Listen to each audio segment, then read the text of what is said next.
सन 1942 मात्र 13 साल की उम्र में ही इनके पिता दुनिया को अलविदा कह गए। अपनी पतली आवाज़ के कारण इन्हें काम नहीं मिलता था, जिन्हें अपना घर चलाने के लिए थिएटर करना पड़ा। जिनके गायकी को लेकर दिलीप कुमार ने तंज कसा कि इनके गाने से दाल भात की बू आती है। सुनाते हैं उसी लता मंगेशकर के साधारण गायिका से दुनिया की सबसे मीठी आवाज़ बनने तक की कहानी। नमस्कार मित्रों, स्वागत है आपका वुमेन टॉक सीरीज में, जिसमें हम बात करते हैं उन महिला हस्तियों के बारे में जिन्होंने अपनी कामयाबी के बल पर न सिर्फ पूरी दुनिया में नाम कमाया है, बल्कि वे आज लाखों लोगों की आइडियल और इंस्पिरेशन भी हैं। लता मंगेशकर ये नाम किसी परिचय का मोहताज नहीं है, इनकी आवाज़ ही इनकी पहचान है। अपनी सुरीली आवाज़ के बदौलत पिछले 70 सालों से करोड़ों लोगों के दिलों पर राज करने वाली लता जी का जीवन इतना आसान नहीं रहा। एक काम न मिलने से लेकर 50,000 से अधिक गानों को गाने तक के सफ़र में बाधाएं बहुत सी आईं, लेकिन सभी कष्टों को सहते हुए लता जी किस प्रकार सुरों की देवी बन गई, आइए सुनते हैं उनकी कहानी। लता जी का जन्म 28 सितंबर 1929 को इंदौर शहर में हुआ था। पिता दीनानाथ मंगेशकर शास्त्रीय संगीत के ज्ञाता और एक विद्वान ज्योतिष थे। उन्होंने लता जी के जन्म से पहले ही कह दिया था कि मेरी होने वाली संतान में दैवीय गुण होंगे। इनकी माता सेवंती देवी एक धार्मिक महिला थी। बात 1934 की है, जब लता जी मात्र 5 वर्ष की थी। लता जी के पिता अपने शिष्यों को संगीत की शिक्षा दे रहे थे। तभी वे अचानक किसी काम से कहीं उठकर चले गए और उनके शिष्य गलत रियाज करने लगे। तब लता जी ने शिष्य को सही रियाज सिखाया। दीनानाथ जी को जब ये बात पता चली तो वो बहुत आश्चर्यचकित हो गए और उसके बाद लता जी को भी संगीत की शिक्षा देना शुरू कर दिया। जब ये 5 वर्ष की थी तभी से ये अपने पिता के साथ थिएटर में बाल कलाकार के तौर पे काम करती थी। जीवन में सब कुछ ठीक चल रहा था कि अचानक इनके पिता की मृत्यु हो गई। पिता घर की छत की भांति होते हैं, जो सर्दी गर्मी धूप बरसात सब सहते हैं, लेकिन अपने परिवार पर एक भी आंच नहीं आने देते। पिता की मृत्यु के बाद इनके परिवार के ऊपर दुखों का पहाड़ टूट पड़ा और पूरे परिवार की जिम्मेदारी इनके कंधों पर आ पड़ी। इस दुख की घड़ी में इनके पिता के दोस्त मास्टर विनायक ने इनका साथ दिया। 1942 में ही इन्होंने पहला गाना मराठी फिल्म के लिए गाया। इनका पहला हिंदी सॉन्ग था माता एक सपूत की दुनिया बदल देती हूँ।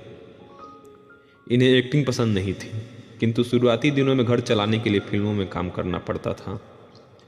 1945 में ये मुंबई आ गई। अभी स्थिति थोड़ी सुधरी ही थी कि मास्टर विनायक की भी मौत हो गई। तब लता जी का साथ गुलाम हैदर ने दिया। 1948 के दौर में नूरजहां, फरीदा कुन्नम जैसे भारी भरकम आवाज़ वाले सिंगर्स का दबदबा था। ऐसे में बड़ी मुश्किल से लता जी को शहीद मूवी में गाना गाने का मौका मिला, लेकिन पतली आवाज़ होने के कारण इनको रिजेक्ट कर दिया गया। लता जी अंदर से पूरी तरह टूट चुकी थी। ऐसे नाजुक हालात में इनको हौसला दिया म्यूजिक डायरेक्टर गुलाम हैदर ने। वर्ष 2013 में एक इंटरव्यू के दौरान लता जी ने बताया कि गुलाम हैदर उनके लिए भगवान जैसे थे। जब पूरी इंडस्ट्री मुझे ठुकरा रही थी तब गुलाम ने मेरा साथ दिया। उन्होंने आगे ये भी बताया कि रिजेक्ट होने के बाद मैं बहुत उदास हो गई थी और अपने आवाज़ से निराश थी।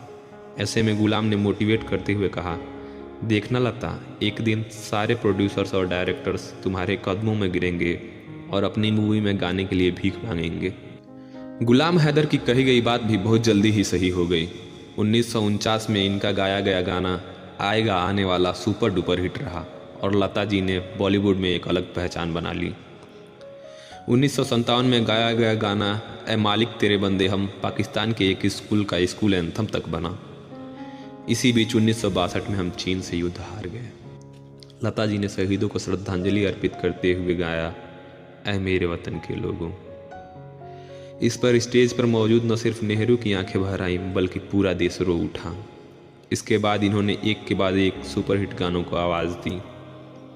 इन्हें कई बार बेस्ट हिंदी फीमेल सिंगर का अवार्ड, फिल्म फेयर अवार्ड, 1990 में फिल्म इंडस्ट्री के सबसे बड़े पुरस्कार दादा साहेब फाल्के अवार्ड से नवाजा जा चुका है।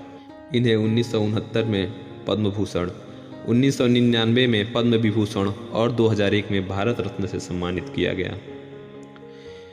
इन्होंने मराठी, गुजराती, भोजपुरी सहित 36 इंडियन भाषाओं के साथ साथ इंग्लिश, रसियन, नेपाली इत्यादि भाषाओं को भी अपनी आवाज़ दी है। इन्हें स्वर कोकिला, राष्ट्र की आवाज़, लता दीदी इत्यादि नामों से जाना जाता है। इन्होंने आजीवन सिर्फ संगीत से प्रेम किया और आजीवन अविवाहित रही। 1970 के बाद से इन्होंने अनेक देशों में चैरिटी शो करना शुरू कर दिया। ये राज्यसभा की सदस्य भी रहीं, लेकिन किसी भी प्रकार की फैसिलिटी का उपयोग नहीं किया और ना ही वेतन लिया।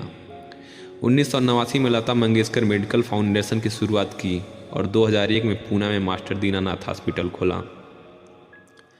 लता जी ने एक बार कहा था, कल भी सूरज निकलेगा, कल भी पंछी गाएंगे, कल भी सूरज निकलेगा, कल भी पंछी गाएंगे, सब तुमको दिखाई देंगे, पर हम ना नजर आएंगे, हम ना नजर आएंगे। 5 फरवरी 2022 को इन्होंने अपनी आखिरी सांसें ली। सरस्वती पूजन के एक दिन बाद ही इनकी मृत्यु हुई थी, इसलिए भी इनके चाहने वाले इनको सरस्वती देवी मानकर पूजा करते हैं। मित्रों, जो दुनिया में आया है उसे एक दिन जरूर जाना है, मृत्यु ही सबसे बड़ा सच है। लेकिन लता दीदी मरी नहीं हैं, वो आज भी जिंदा हैं, आपके और मेरे जैसे और वो हिंदुस्तानियों के दिलों में, और इनके गाने आने वाली पीढ़ियों के दिलों पर राज करेंगे। लता जी को जीवन भर बस एक मलाल रहा कि उनके पिता इनकी तरक्की को नहीं देख पाए, लेकिन आपका भविष्य आपके हाथ में है। आप अपने तरक्की से अपने पेरेंट्स को प्राउड फील करा सकते हैं। अगर आपको भी सिंगर बनना है, आर्टिस्ट बनना है, या जो भी आपका सपना है, उसे पूरा करने के लिए धैर्य के साथ मेहनत कीजिए। सफलता एक दिन में नहीं मिलती, लेकिन एक दिन ज़रूर मिलती है।